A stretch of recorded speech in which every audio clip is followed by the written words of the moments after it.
Welcome to Listertainment, the channel that lies to you from the very first sentence. On today's video, we'll be looking at 15 knockouts and submissions that are incredibly unique and ingenious. They rarely happen in actual professional fights, so when it does happen, they appear everywhere. I also think that fighters probably try to replicate some of these weird techniques and maneuvers in order to become famous themselves. I mean, it's worth trying. If you miss, you'll still become famous for failing. If you happen to enjoy this video, please give it a like and subscribe down below, and make sure to turn on those bell notifications. Let's get started.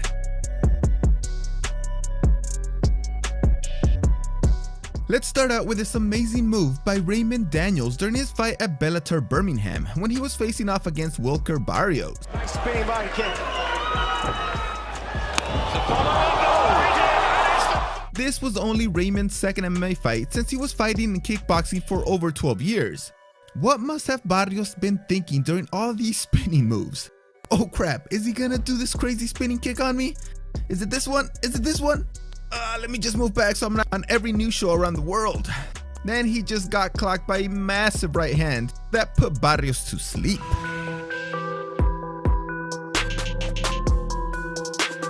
You have most likely seen this one recently by Joaquin Buckley, and this is what made me want to do this video. It's the amazing kick that he landed on Impa Kasanganay. They're so even on total strikes at the moment. Kasanganay blocked and then caught that left kick beautifully, so he just thought that there was no way that he could get hurt now. So he just completely dropped his guard. Little did he know that Buckley is a goddamn ninja and delivered a beautiful backspin kick that knocked him out. It looked like a movie scene where Kasanganay is just left standing there thinking, what the hell just happened? Then he just falls back. Come on, you can't write it better than this.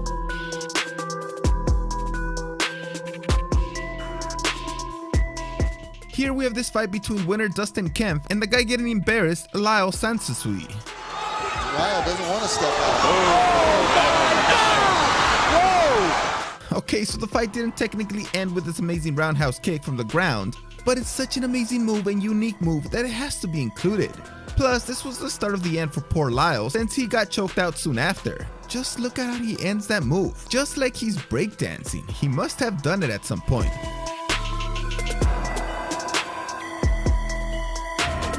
Davey Gallen delivered one of the most amazing head kick knockouts of all time against Ross Pearson. Pearson with a body. Oh shit! Oh my god! Goodness! To be honest, it does look like a bad front flip by a kid, but overall it has to be done this way in order to be able to land that kick.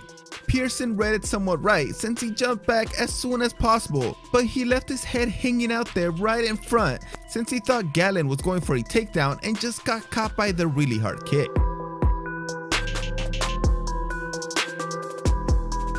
Khabib Nurmagomedov is probably going down as the GOAT, and for good reason. Demolished everybody. He never was in danger of losing a fight in his entire career. He is just incredible, especially on the ground. But he does have some knockouts in his career that have come from a very weird punch that I haven't seen that often. Complement to his savage grappling style. From the lead hand, he feints the takedown low, but instead comes up at the top of his knuckles. He must be doing this exercise all day to be able to have that power with this punch to knock somebody out.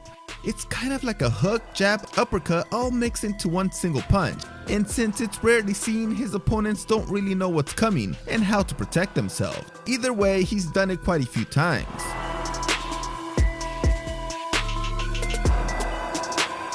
Here we have Raymond Daniels one more time, this time doing a two-touch 360 spinning back kick against Francois Ambang. Oscar Martinez lets this fight go on. Can Francois Ambang?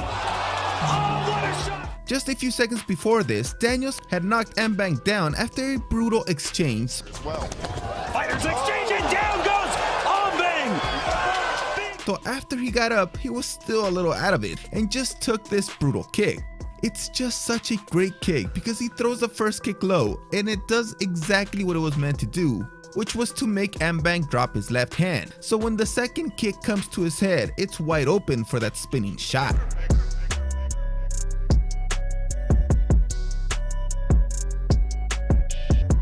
Anderson Silva's entire career has been basically a highlight reel. He does some of the most amazing things that you didn't think were possible in a professional fight. And he continued this when he knocked out Tony Freiklund. Silva asserting his world dominance here as champion. And it's over. That, I believe, is called a reverse upward elbow. It is a perfect but dangerous move because you are leaving yourself completely open with no defense. But at the same time, this drops your opponent's guard and he is not expecting you to throw any significant shots since you really can't do it from this position. Well, except for this crazy angled elbow. Who else would try it but Silva and maybe Tony Ferguson?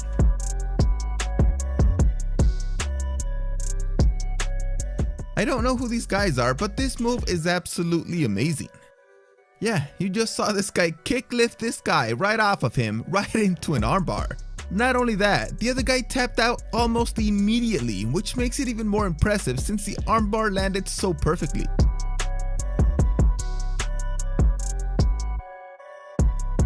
Here we have Luis Raul Alvarez knocking out somebody using an over-the-shoulder throw, and that somebody was Martin Georges.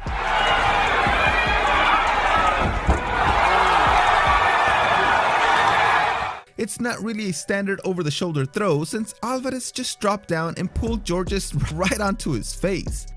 Georges didn't even have a chance to rotate at all. He just slammed right down. The ref kind of moved in a little slow there to stop the fight, letting Alvarez land some hammer fists.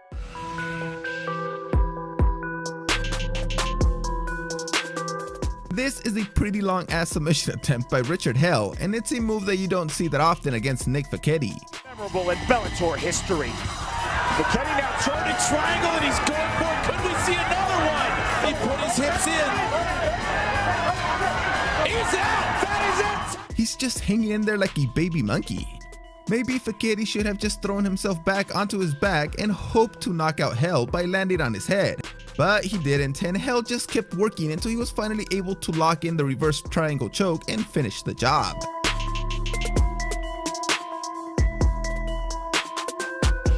Frank Mir has ended almost half his fights by submission, and one of his most unique ones was against Pete Williams in 2002 when he finished him with an inside shoulder lock. To do some amazing things for a big man his size. Look at that, look at that. Looking for it quickly. He's got it spun. Can he finish? Here's the tap. Here he is showing the world how he managed to do this crazy lock on Pete. Do you guys know of any other fighters that have managed to do this? Because I haven't really seen it. It's really unique, but it starts from a position that you see a lot, so you think it would happen a lot, but no. Maybe since it happened this one time, everybody is now aware that it could happen, so they protect themselves a lot more.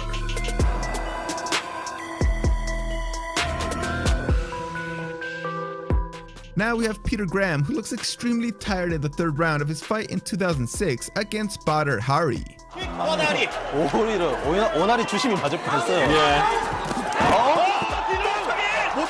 This is what you call the rolling thunder kick. Also, just look at how Graham throws that fake punch way out to the left, causing Hari to start turning his body and leaving himself totally unprotected to receive this kick right to the face. Graham also barely missed another crazy move earlier in this fight.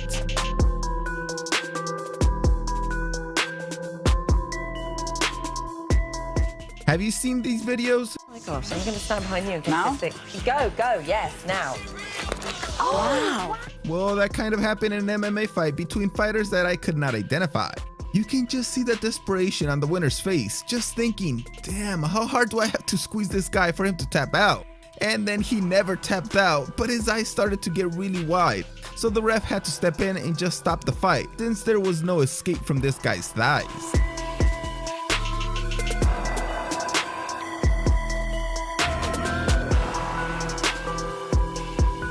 Did you ever see the Walls of Jericho and wonder if it really hurt? And then you tried it on your brother and he started crying and you got in trouble for it, but you thought that he was lying this whole time, and then you actually saw it happen in MMA, and then you apologized to your brother a decade later? Well, that didn't happen to me either.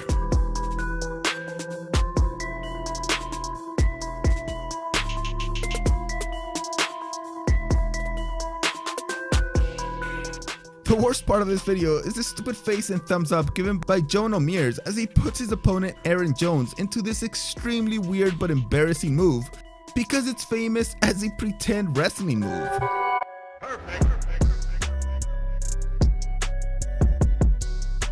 This is Rukiya Anpo, and he landed a jumping switch kick during his kickboxing fight against Hiroshi Mizumachi, and it was pretty awesome.